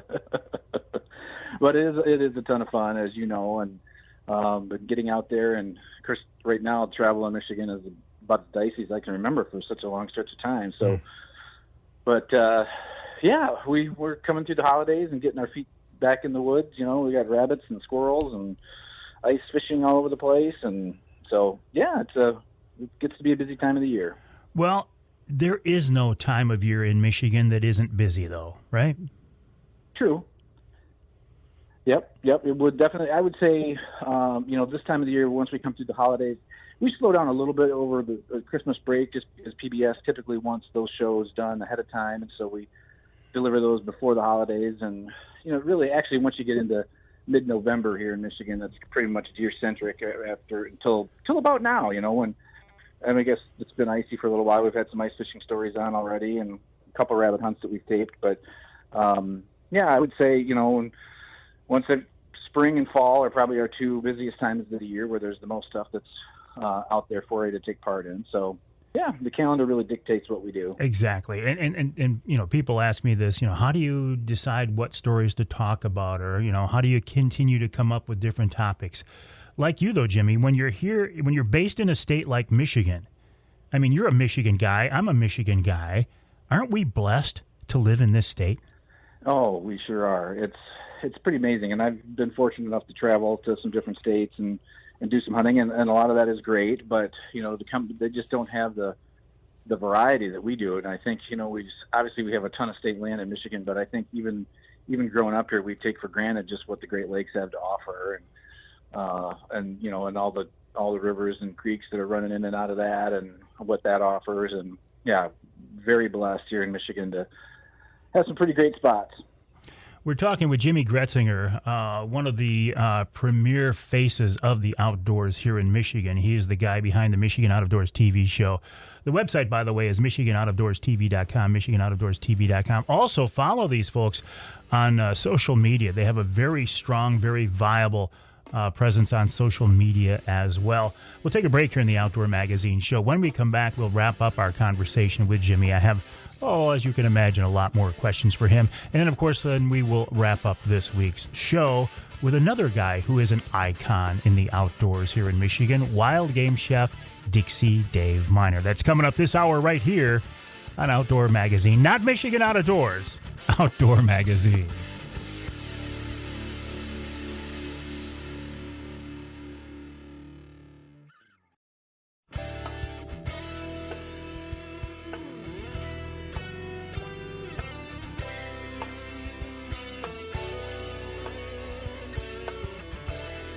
You can hear the Outdoor Magazine show in Ludington on News 97.98, 98.7 WLDN. You can hear us on the other side of the state, Taos, WIOS, 1480 AM and 106.9 FM. Talking now with one of the most well-known faces in the Michigan outdoor world. His name is Jimmy Gretzinger. He is the host and owner of Michigan Outdoors TV and all that involves. The website, MichiganOutdoorsTV.com, MichiganOutdoorsTV.com. You have them open? You do have them open. Okay. All right.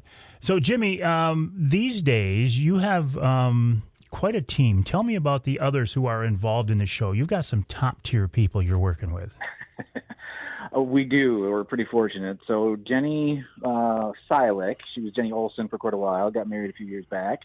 Jenny's been with the show for, well, actually almost the same.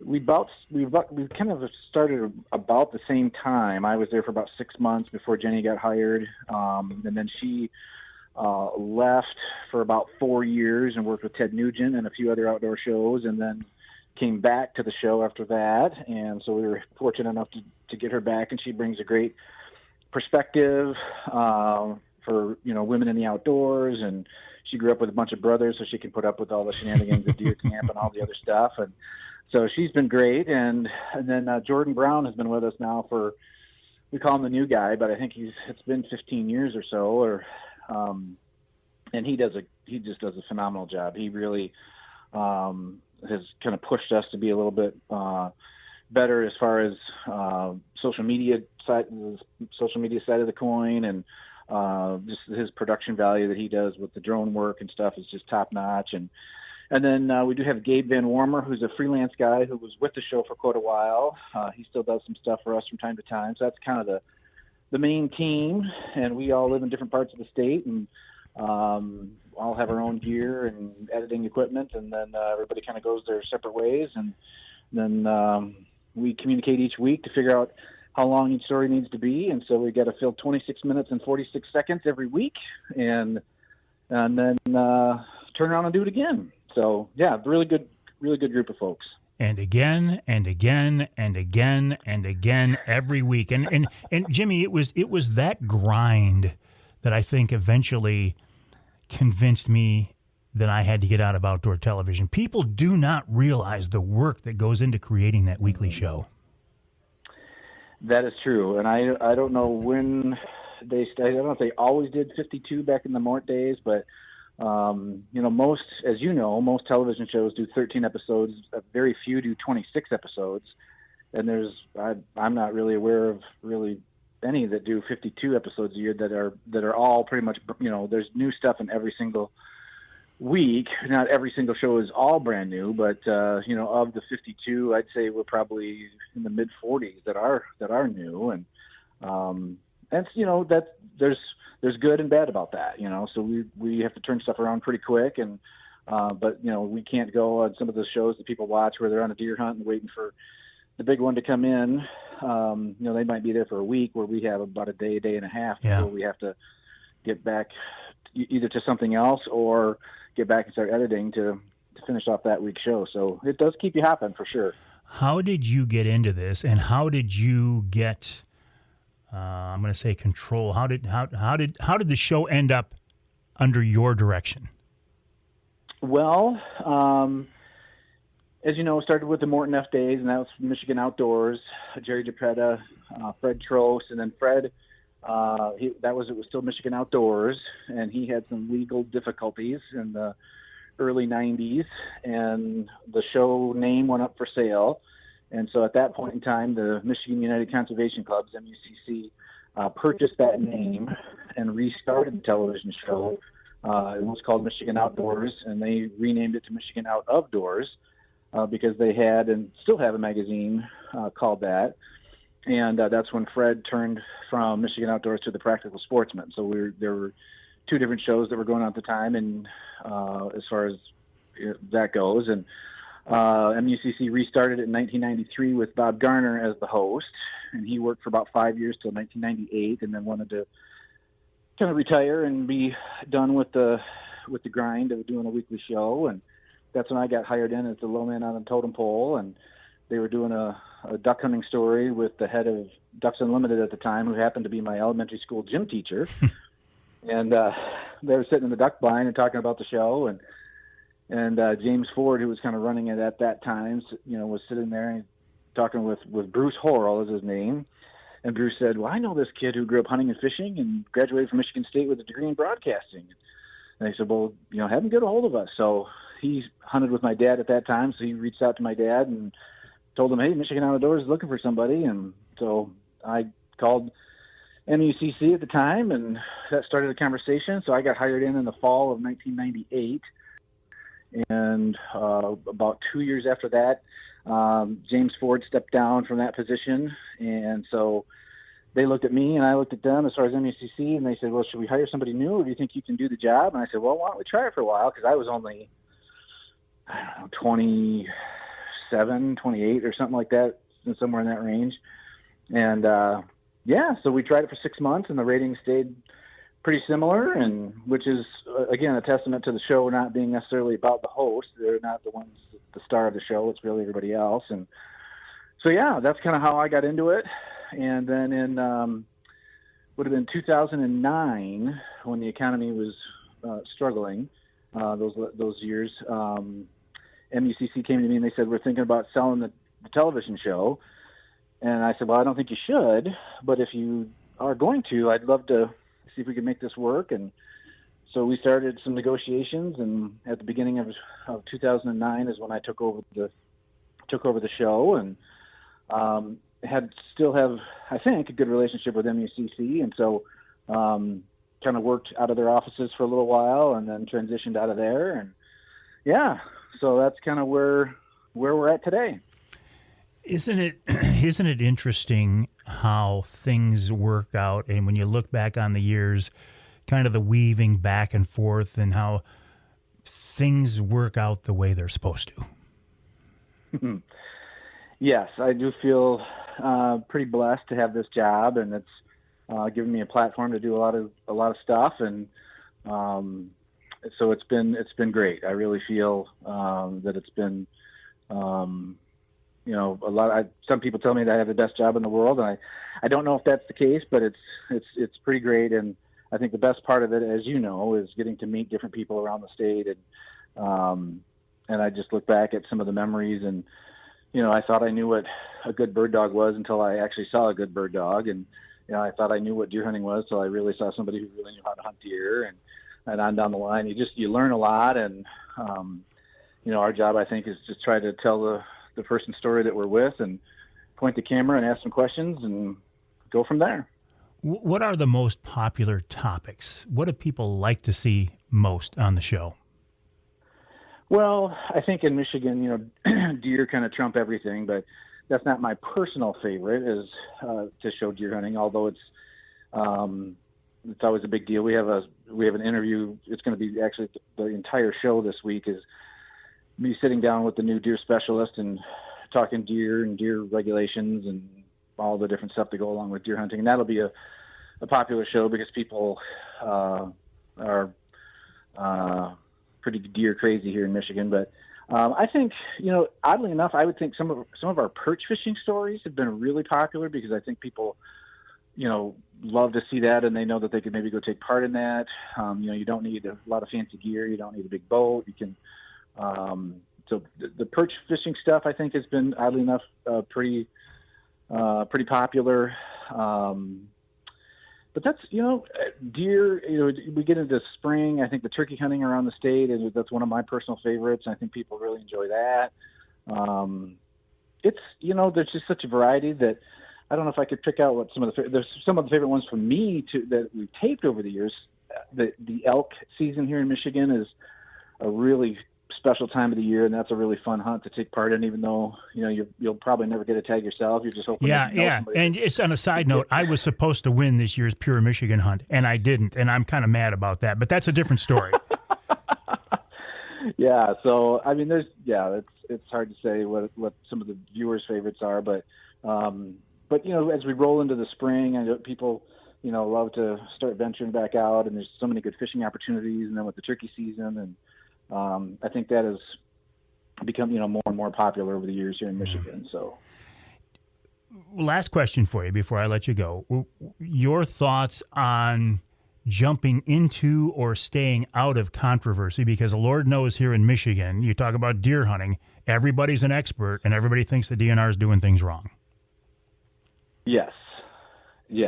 So it'll be interesting to see what kind of feedback we get this week on the show, just because we talk about baiting, and I've kind of come full circle on that, where I really just think we need to open it up and let that be a legal thing here in Michigan. And so I asked, the deer specialist, Brent Rudolph, I'm like, why is it okay for us to bait in the Upper Peninsula, but we can't bait in the Lower Peninsula? That just does not make sense to me. And there's a lot of things that don't make sense. A lot of people want us to go to a $1 tag, but the DNR says there's only 5 or 7% of people that actually fill that second tag, and they want us to shoot more does, but it's like, well, then maybe you should give out some more free licenses. And they're like, well, when we've done that in the past, that hasn't really affected the kill. So, people love to bash on the DNR, and in some cases it's very warranted, but it's you can't get guys in the same deer camp to agree on what they think they ought to do for deer management, let alone, around the state. So, so that'll be, I guess, somewhat of a hot topic, kind of I don't know if that's not really a political thing, but, we try to stay out of controversy as best we can, but we end up falling into some of it here and there along the way. So, but not in our intention. So, it'll be interesting to see what kind of feedback we get after this week's show. Well, Jimmy, I will look forward to seeing this week's show and for many years into the future. You guys are doing a great job. Hey, thank you. I really think that we are blessed in Michigan to not only have our natural resources, but to have people like you and a fair number of people like you. I think we have some pretty good outdoor communicators in our state. Of course, Michigan Outdoors TV. Out of Doors TV is right at the top. My show will continue to get referred to as Michigan Out of Doors. That's just the way it is. It's an icon. Michigan Out of Doors is an icon in our state. Jimmy Gretzinger has done a wonderful job. The website, MichiganOutofDoorsTV.com. That's MichiganOutofDoorsTV.com. My name is Mike Avery. This show is called Outdoor Magazine. My website, MikeAveryOutdoors.com. We'll take a break. When we come back, a few more things to talk about, and we'll wrap it all up with wild game chef extraordinaire Dixie Dave Minar.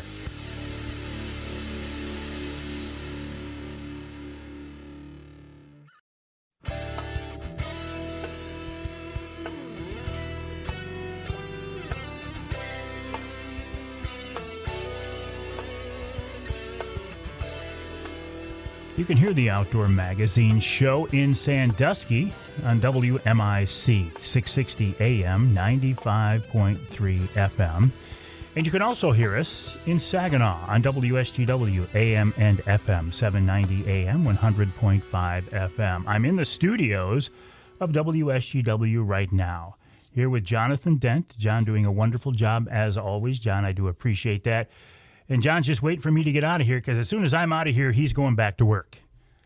But I work with some very, very good people, and I appreciate that so very much. I wouldn't be able to do this show without help from John Dent and from Charlie Rood and from a lot of people from all the stations across the state that I work with. I really enjoyed this conversation I had in the previous couple of segments with Jimmy Gretzinger. Jimmy is just a top-quality, top-notch, very talented guy who is dedicated and committed, I think, to the Michigan outdoor scene, the Michigan outdoor lifestyle. I think he's proven that over, what did he say, 27 years or however long he's been doing this. And it is interesting to me, and I joke about it. It used to bother me early on when no matter how many times I would say Outdoor Magazine, the TV show's Outdoor Magazine, the radio show's Outdoor Magazine, Mike Avery's Outdoor Magazine with Mike Avery, whatever. Inevitably, people would talk about the Michigan Outdoors show that I was doing. And again, it used to bother me because I've never done Michigan Outdoors or Michigan Out of Doors. I have been on the show before. I have been a guest before, but I've never been involved in the production of that show. But the more I thought about it, it's like, you know what? That is, Michigan Outdoors and Michigan Out of Doors is a staple. It is a legend. It is an icon in the outdoor world, the outdoor industry here in Michigan, going back to the days of Mort Neff. Thursday night, time for Michigan Outdoors. That's how this whole outdoor world, let's see, the outdoor communication, the outdoor broadcasting, that's what it started with here in Michigan. Mort Neff, Thursday night, time for Michigan Outdoors. And one of the guys who used to shoot film for that show, it wasn't video at the time, film, his name was Pete Jonas. Pete Jonas was a mentor of mine. Pete was a videographer at TV5 in Saginaw. I first met Pete when I was working at the competition, Channel 12 in Flint. Pete and I used to cross paths, and we used to run into each other, and I'd start shooting the breeze with him and talking with him, and I found out that he was, a hardcore hunter. He mostly fished, but he also hunted as well. And I was really lucky in that Pete kind of took me under his wing, and Pete seemed to like me. I'm not sure why, but Pete didn't like a lot of people, and he did like me, and he took me under his wing, and eventually I ended up making the jump from TV 12 in Flint to Channel 5 in Saginaw. Working with Pete, he became my partner, and he really opened a lot of doors for me because he was one of the pioneers in outdoor film, later becoming outdoor video. He'd done some work for Mort Neff. He had done some work for Chipetta. I don't think he ever worked for Fred Trost, but he, of course, knew Fred. But Pete was he was a member of the Michigan Outdoor Writers Association, the Outdoor Writers of America, and back then there weren't a lot of people doing outdoor film or outdoor video. But Pete was one of them. And because of his affiliations with the different outdoor groups, he was known around the country. For example, when Bear Archery wanted to shoot video of Fred Bear when he was up here in Michigan at the Grouse Haven, and they wanted to document some things with Fred because they knew he was getting up in years. His health wasn't the greatest. He was on oxygen. He wasn't going to be around forever. They got in touch with Pete Jonas and said, Pete, would you meet with Fred Bear at Grouse Haven and shoot some video for us, Bear Archery? Well, and Pete said, hey, Avery, you want to go along? They're looking, they're willing to hire another guy. Do you want to go along as my audio guy, my sound guy? I'm like, yeah, of course I want to go along. But it was, through Pete Jonas that I met Fred Bear. It was through Pete Jonas that I met people like Mort Neff. Eventually got to know Mort. I spent time with Mort on the snow train up in the Ottawa Canyon up in Ontario. Spent time with Mort Neff walleye fishing on Lake Erie. But it was through, Pete Jonas that happened. So I look back at this, as I was telling Jimmy there in our conversation, isn't it interesting how when you look back on things, how the different paths unfolded and they, you look back on it now and go, okay, that's why that happened. That happened because that had to happen before this could happen, and then this could happen. And it's interesting, and it has really been a wonderful blessing, a wonderful ride. And, I have you to thank for that. If you didn't watch the TV show years ago, if you didn't listen to the radio show or the podcast version of the radio show or follow me on social media, none of this would be possible. And as Jimmy said, he says, look, he hopes he never has to get a real job. I hope the same thing. I'm not a young man anymore, but I'm not ready to retire. I got a fair amount of energy left, and I would like to continue to do this for a while. And with your help and God's blessing, I will. And I thank you, and I thank God for that. We'll take a break here in the Outdoor Magazine show. When we come back, we're going to wrap it all up with wild game chef extraordinaire Dixie Dave Minar. I do not know what recipe he has this week, but if it's one that I have video of back from the old days, I will post that online. So we'll take a break, wrap it all up with wild game chef extraordinaire Dixie Dave Minar. Coming up after the break right here on Outdoor Magazine.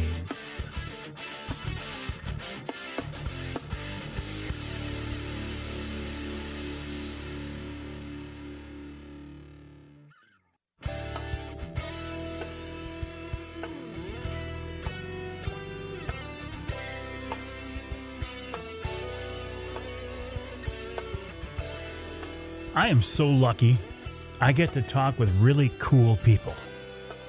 You know, conversation with Jimmy Gretzinger, host of Michigan Outdoors TV. And now to wrap it all up with wild game chef extraordinaire Dixie Dave Minar. One of the most well-known wild game chefs in our state and just a really, really good guy. David, welcome back. How are you, buddy? Really good and enjoying this chilly weather, huh? It's been a while. It's been a while since I can remember a cold stretch like this. I know it. Well, what do you have for us this week, Dave? Is it a cold weather recipe or one that reminds us of warm weather? It could be warm weather. It's blackened Cajun salmon, and it's on page 31. And I do believe you have the video of it. Well, let me ask you. Go ahead. I'll follow up with a question. Give us the recipe, and then I'll follow up on that. All right. So you need about 8 to 10 ounces of boneless, skinless filet person, half a stick of butter, and you could use any blackening spice, or you can make your own. Blackening spice you can buy from like Kitchen Magic and grocery stores. They sell a lot of different varieties. And Gordon's Food Service sells a great one in a larger container for restaurant use, or you can make your own. So you need a cup of paprika and a tablespoon each of ground sage, basil, thyme, oregano, marjoram, white pepper, black pepper, and cayenne pepper to taste. Mix it all up. Be careful. Don't breathe in the fumes from this. Not the fumes, but anyways, the powder, because it'll make you sneeze. So this is a very, very popular way to blacken fish and meats. You can use this recipe for shrimp or scallops or any firm fish such as snapper, swordfish, grouper, salmon, or trout. Just let your imagination run wild. And you can also do blackened meat, like New York steaks, ribeyes, boneless, skinless, boneless pork loin, and venison steaks. Blackened venison steaks are great. So unless your hood fan is very powerful, you might want to cook this outside or in your garage over your gas grill. And in your kitchen, get the heaviest cast iron pan as hot as you can get it. While heating up, melt the butter in a separate pan. This is a fast cooking dish, so the rest of the meal should be ready before you start this fish or meat. And if you're going to do meat, you probably want to eat it quite rare. Fish, you want to go medium well to well because it'll cook after a while. After the pan is hot, dip the filet in melted butter, roll it in blackening spice or as much as you prefer or as little as you prefer, depending on how spicy you like it. And also, if you're going to make your own, you can adjust the cayenne pepper to your flavor. If you want a really hot dish, you can add more cayenne, and then or less for less spicy. So you're going to place the fillet in the nice hot pan. You want to put it so that the skin side is up. Add a small amount of butter, and do this in a very well ventilated area because it's going to smoke like crazy. Otherwise, it'll choke you out. Try not to breathe too much of this smoke because it'll make you cough. And not to mention setting off your smoke alarm. And remove this after you flip it over. And you're probably going to cook it only a couple of minutes on each side. So remove to a warm plate, add remaining butter to the pan, mix in the drippings. And then this could be like a sauce almost. And then you want to scrape up the spices left in the bottom and use it for a dipping sauce. Put your bite-sized pieces in or pour it over the fish after you're done. And this is a great way to utilize salmon. And you can actually blacken, like I said, a lot of different things. Saltwater fish works out great, too. Or trout, steelhead trout would be just great.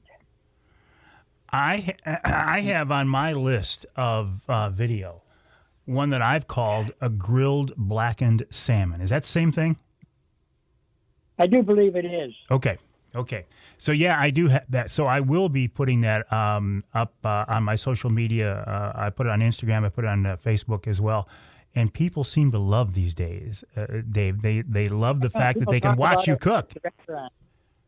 I know they talk about it at the restaurant. When they come, they ask me to come out and see them in the dining room. Oh, good.